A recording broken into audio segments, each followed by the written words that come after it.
I don't know what it is. You'll have to explain it. But the Vietnamese community loves me and I love them. You know?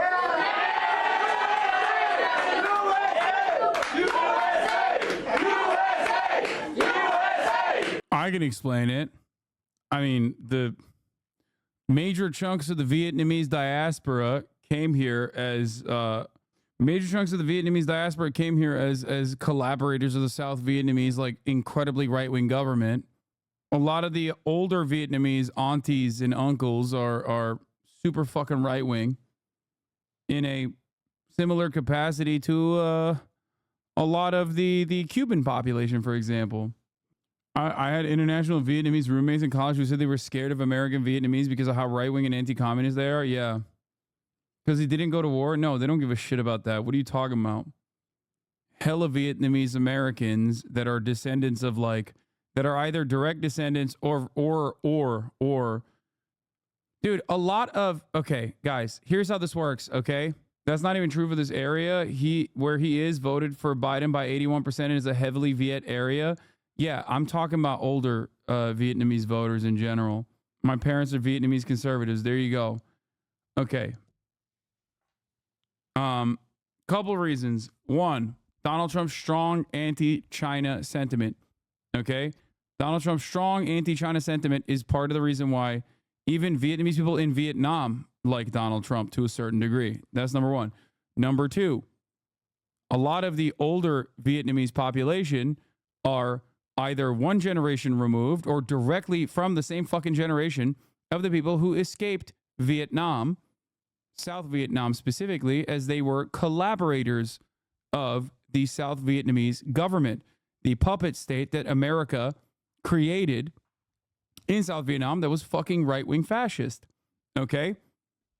Their children, just like white people, just like every other fucking group of people in this country, are going to oftentimes resemble the politics of their parents.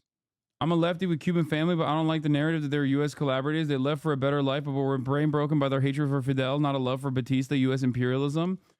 No, I mean, that plays a role as well. But for Vietnamese, it's like the Cuban Revolution was conducted against a fascist dictatorship that was still Cuban. The Vietnamese War was fought against the United States of America. There's a little bit of a difference there. Yeah, I hate your narrative of them being collaborators. In my opinion, as an Asian American, you're throwing a dangerous narrative. Wait, what the fuck are you talking about? Collaborators with the Americans, dumbass. Not collaborators with the fucking Viet Cong. You asked me why there's so many fucking conservatives. I'm telling you why, in this group, at least. But in many respects, a lot of the people that are allowed to come to the United States of America, which is a very difficult task to begin with, will oftentimes have, depending on how close they are to the original group of people that came in, will oftentimes be pro-America. It's also not just like the collaborative aspect in general. It also is the anti-Chinese sentiment. Are the Vietnamese Latino? Yes. Vietnam, absolutely a part of the global Latina belt. But to say they're all collaborators pictures them in a bad light. Collaborators to America. What are you talking about? To America. It's the same principle behind a lot of the Venezuelans that originally were leaving, escaping the Maduro administration. There's a reason why Venezuelans got TPS, temporary protected status, from the American government. That was a play in a similar vein to the Cuban diaspora population. It was their ideological posture early on against the Maduro regime. I don't know why you're getting mad at this. It's a part of American foreign policy. Chowder thinks you're asserting that all Vietnamese are hardline MAGA Trumpers. Of course not. There is always going to be a generational divide regardless. I'm just explaining why there is an outsized population of older Vietnamese voters that happen to swing conservative. Diaspora populations oftentimes are incredibly conservative regardless.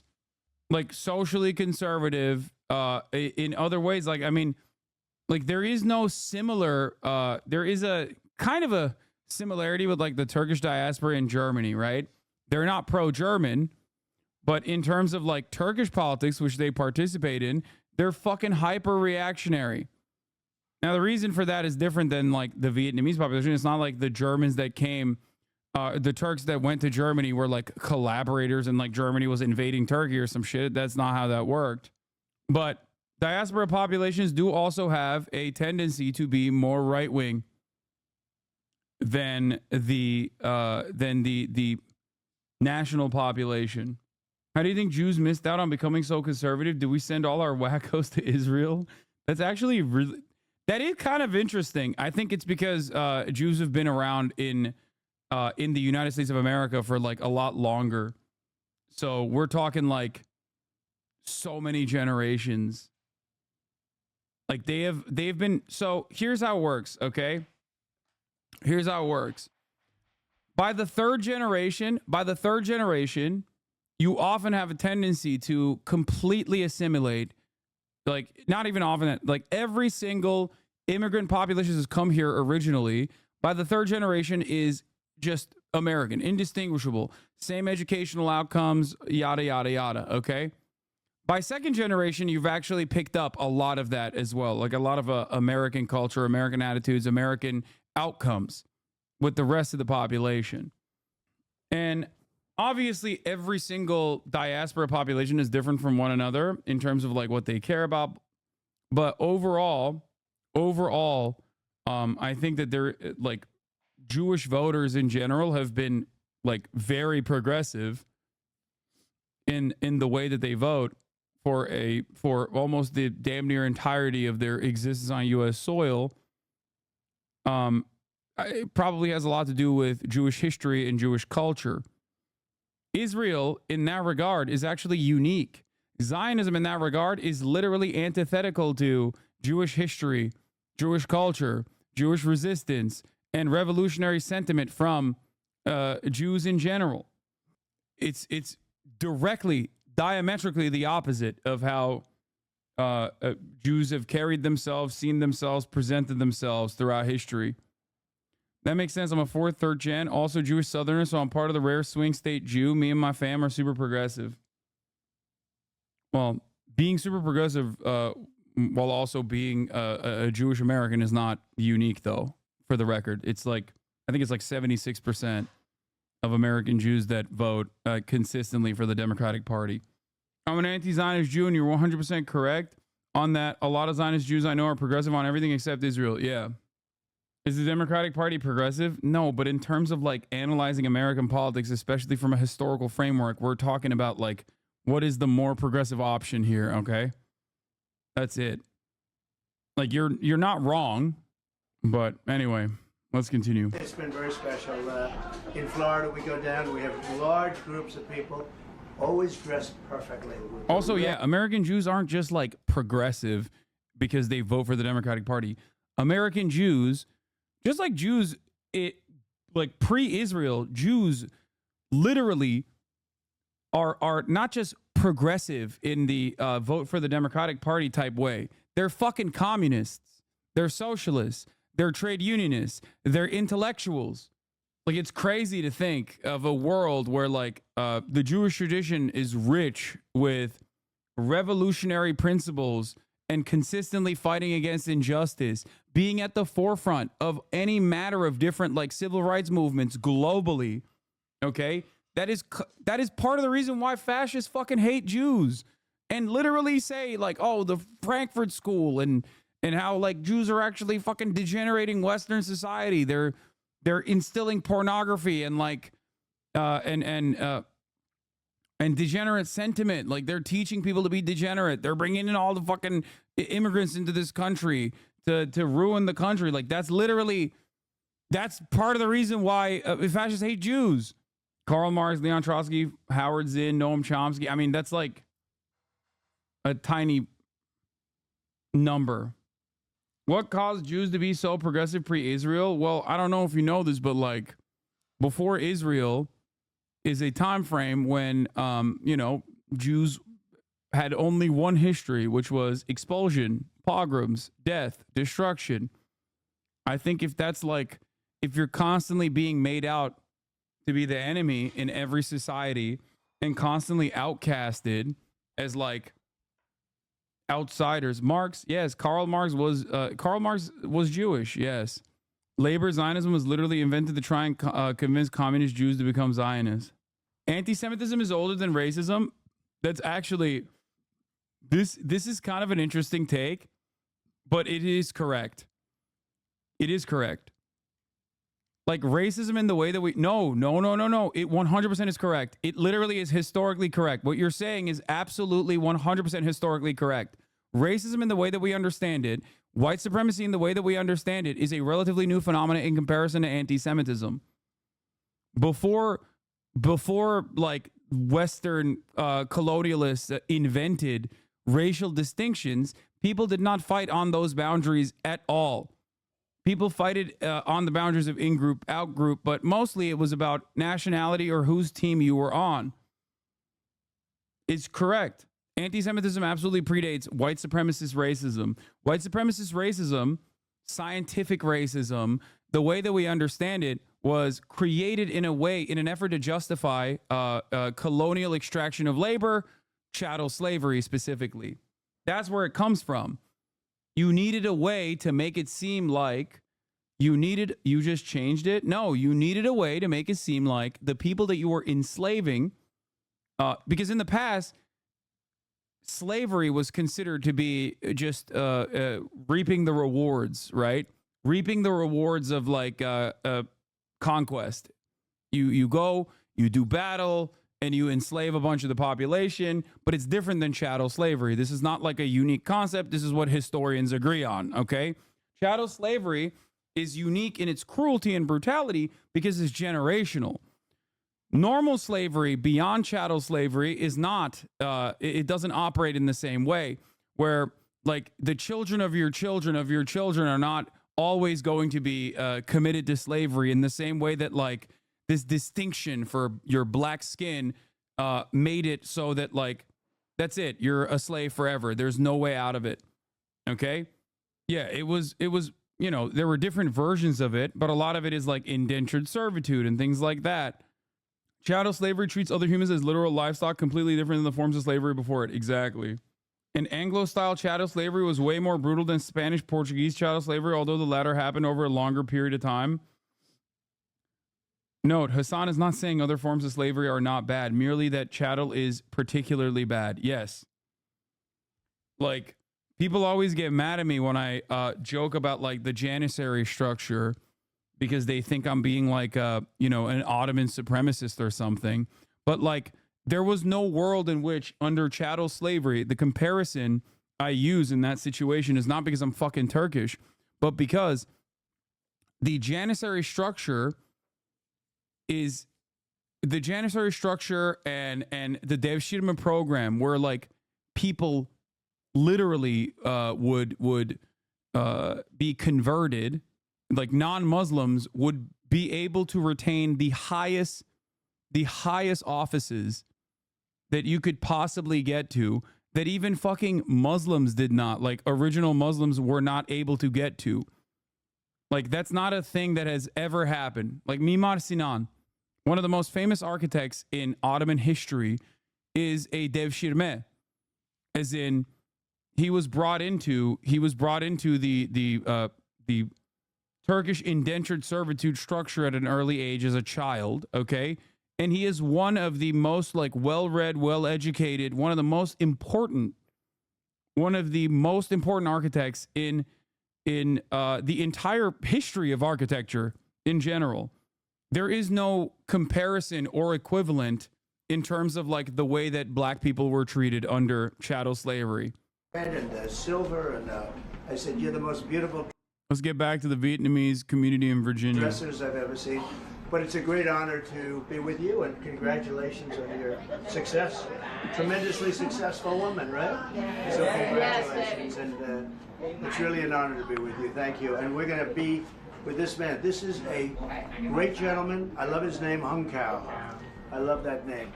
And that name alone should get you elected, right? Yes, sir. But more importantly, actually, he's tremendous. He's tremendous. He ran a great primary campaign. I endorsed him very early, and he did very well. And we think he's got a very good chance of winning for the Senate. And I really believe it. I hope your community gets out and really supports him like 100%, because you can win. You can win, definitely win. Yep. And we're looking to win the state, and I think we will win the state. We're looking at polls that are showing us with a lead in the state, which is traditionally not necessarily for Republicans, but I'm not the average Republican. Exactly, sir. And neither are you. And so, please, would you like to say a few words? Dạ, xin chào quý vị. Cảm ơn quý vị tới đây bữa nay. Có một thiệt là hãnh diện để represent người Mỹ gốc Việt. Ladies and gentlemen, thank you so much for being here. I'm so honored to represent the Vietnamese American community. Next year is the 50th anniversary of the fall of Saigon, and we'll have the first Vietnamese American U.S. Senator on the anniversary. So thank you for President Trump. Make America great again! And you know what you just... Bro said the fall of Saigon. I should have just let this video run instead of literally listening to dumbass chirping chatters being like, excuse me.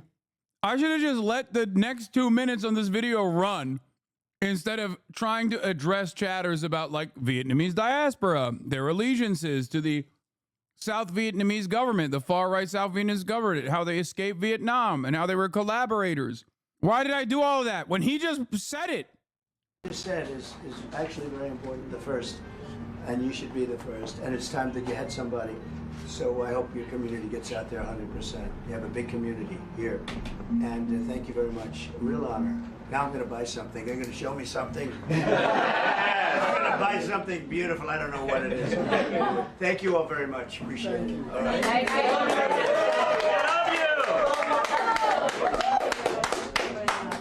you. Hello, everybody.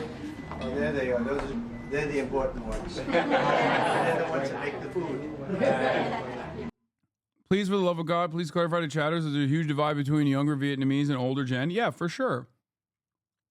I did. I'll send something. President Trump, will you still participate in the ABC debate? Never give up. Say it. Do you still plan to participate in the ABC debate? Well, you know, I watched this weekend, and it's the worst of all networks. We watched this part. You know, I won because I've heard them all from you. I hear them every other side. As an example, today we had a celebration of some great people, some great people who passed away, who were killed in the most embarrassing moment in the history of our country, Afghanistan. Because we had an incompetent president with I don't think anybody cares about this. And every one of those people should have been fired. He never fires anybody. Those generals, Milley, and every one of them should have been fired. They took the military out first. If I asked, do we have any children in the room? Because if I asked a child, who should go first? They would say everything but the military. They took the military out first, and then it was a bloodbath, and it was a horrible thing. It was a horrible thing. And I just went to Arlington Cemetery, and you saw we had a ceremony with the parents, the sisters in one case, brothers in another case. And these are people that should have never been killed. And when you see the fact that nobody's mentioning Afghanistan, no, this is the third year. This is, I hate to even call it an anniversary because I don't like the word anniversary in this case. But this is the third year of that tragic event. And because of that event, we did so badly that Russia went in and invaded Ukraine. Israel was attacked, as you know, on October 7th. We have, people don't respect us. They don't respect us anymore as a country. And where is our president? We don't even have a president. We have a fascist person running who's incompetent, and we have a president who's not even around. He went to California for a vacation. Bro doesn't know how to read the room, bro. He's like, we have a fascist person running. Motherfucker's about to be like, wait a minute, is that who we're supposed to be voting for? There's like a 70-year-old Vietnamese grandpa that just went, wait, maybe I'm voting for the wrong ticket. Because they threw him essentially out of the party. And then he came back home and I said, oh, is he going to go to the White House? No, he went to Delaware to take another vacation. And you got Russia over there with like nuclear threats. We got to have a president. We got to have a real president that's respected. So as to your question, I think it's disgraceful. And I think ABC is a disgrace. I think having Donovan... In Chicago, a prominent Vietnamese restaurant took part in January 6th and was successfully sued for not paying their employees. It's making sense. Brazil, sitting on that panel, and she's the one that gave the answers and the questions to Hillary Clinton before a debate. I think ABC should be shut out. I'd much rather do it on NBC. I'd much rather do it on CBS, frankly. I think CBS is very unfair, but the best of the group. And certainly I'd do it on Fox. I'd even do it on CNN. I thought CNN treated us very fairly the last time. I think Jake Tapper was very fair and Dana Bash was very fair. But when I watched this interview of Tom Cotton, fortunately he's a total pro, he knows what he's doing. And then when I watched the roundtable after that, I said the hostility is crazy. So we're thinking about it. We're thinking about it. They also want to change the rules. You know, the deal was we keep the same rules. Now all of a sudden they want to make a change in the rules because she can't answer questions. Why doesn't she do a couple of question answer? Why doesn't she do something like I'm doing right now? She can't talk. We can't have another dummy as a president, okay? We cannot have a dummy. And the people from Vietnam agree with that. President Trump, would you want the microphones muted in the debate whenever you're not speaking? We agreed to the same rules. I don't know. It doesn't matter to me. I'd rather have it probably on, but the agreement was that it would be the same as it was last time. In that case, it was muted. I didn't like it the last.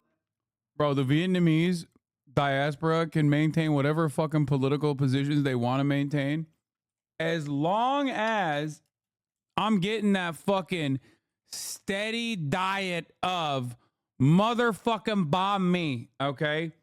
The Australian bomb me that I had was so formative and was so life-changing that I still think about it on a regular basis. I know pho is also good, people say, but I'm telling you right now, I had bomb me near the boys in Australia, and it dramatically altered my life.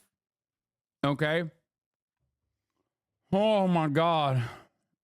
Oh my fucking God, dude. They can fucking say, do, advocate for whatever the fuck they want to do. All right? Literally the closest you get to authentic bombing, unless you're in Vietnam itself. But yeah, I gotta go to Vietnam. Noah Colwyn was he went recently and he was telling me like you have to go. It's incredible. That's what I keep hearing. Last time, but it worked out fine. I mean, ask Biden how it worked out. It was fine. And I think it should be the same. We agreed to the same rules. Same rules and same specifications. And I think that's probably what it should be. But they're trying to change it. The truth is they're trying to get out of it because she doesn't want to debate. She's not a good debater. She's not a smart person. She doesn't want to debate. But when I looked at the hostility during the weekend, you watch it this week with George Slopadopoulous. And the Vietnamese didn't get that one. You got it, right? Yes, sir. If you didn't get it, I couldn't endorse you. But no, we want to have fairness. We have to bring fairness back to the country. And we have to have a president. We are the closest to World War III, I believe, that we've ever been right now, right this second.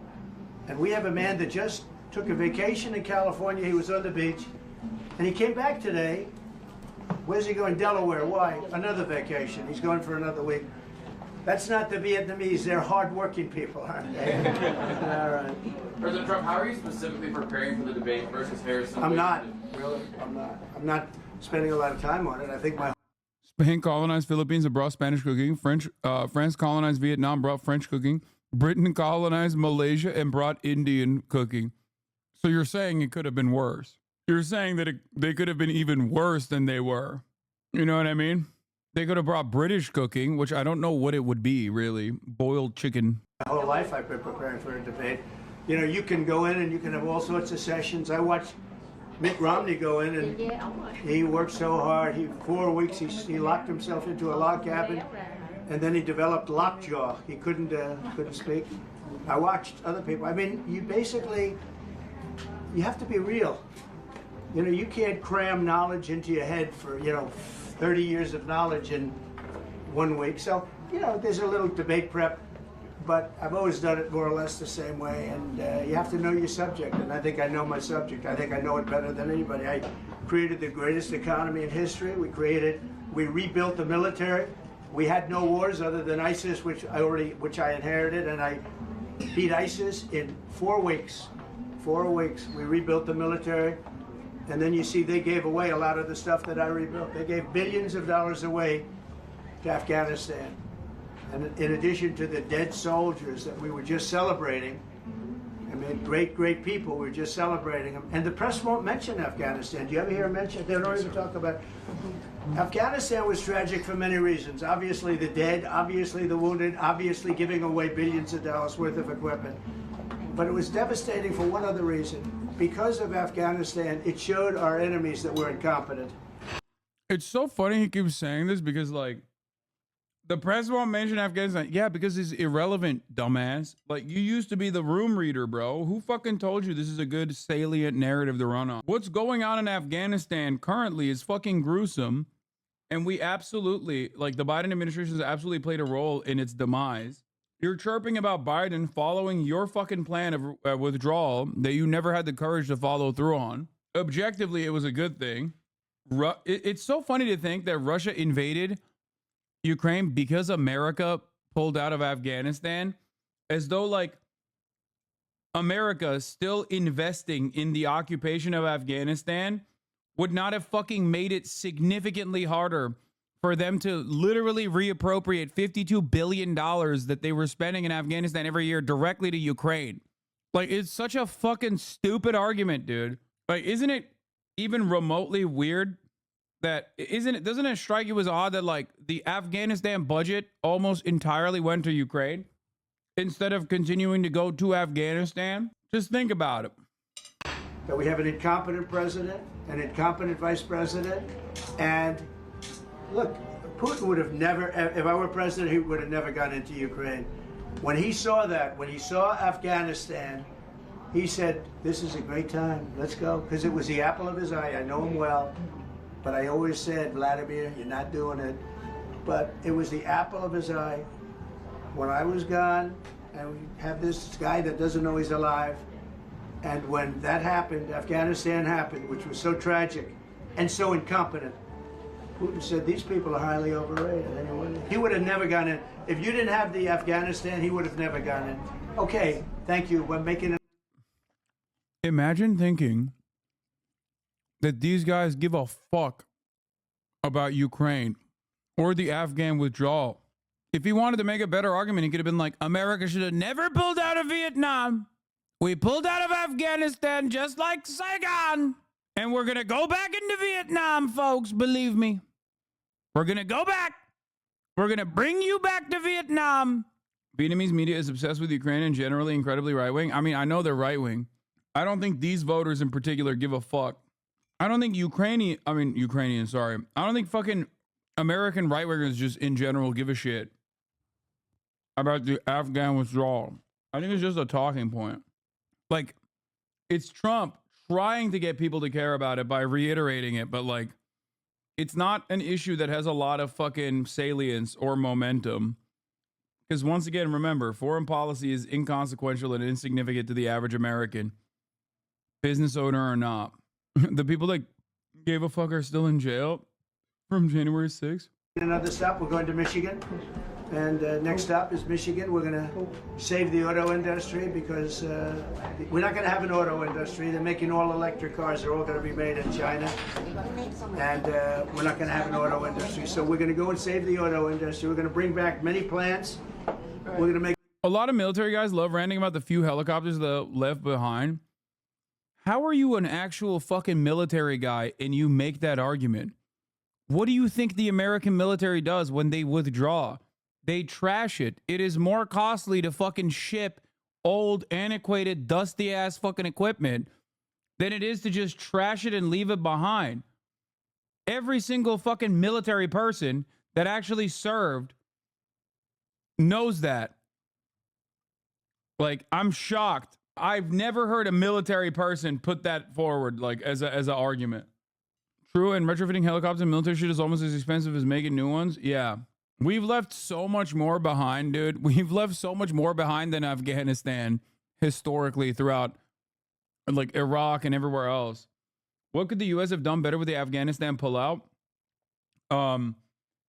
I think that it should have been a managed pullout. It's not even about like the military no longer operating, but they should have definitely not seized and refused to give back the Afghan government's money to the new government that we put in power. And that instead, they should have continued not only giving Afghanistan its money back to the tune of billions, but also beyond that, they could have actually set some conditions on how to fucking like how the Afghan government, the Taliban, conducts its domestic affairs, opening up pathways for foreign aid to still come into the country.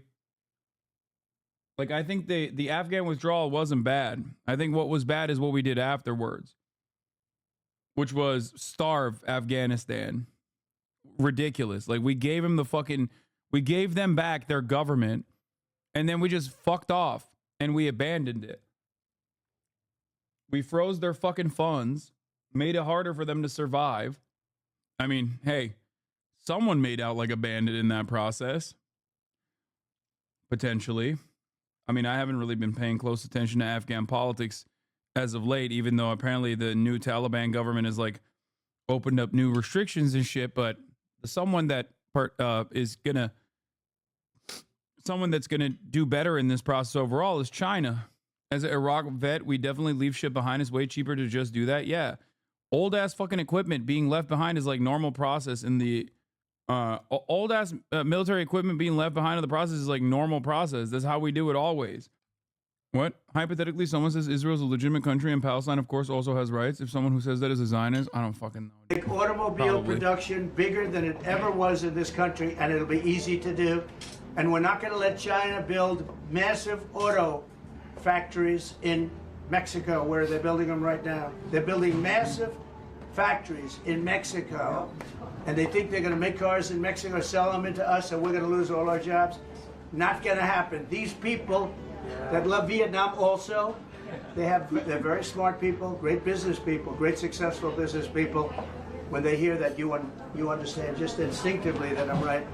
Thank you all very much. I appreciate it. Okay, someone told him Vietnamese hate the Chinese. President Trump, are you? They were like, one of his aides was like, sir, please bring up China at least once. Like, that will, people will love that here. This is the crowd.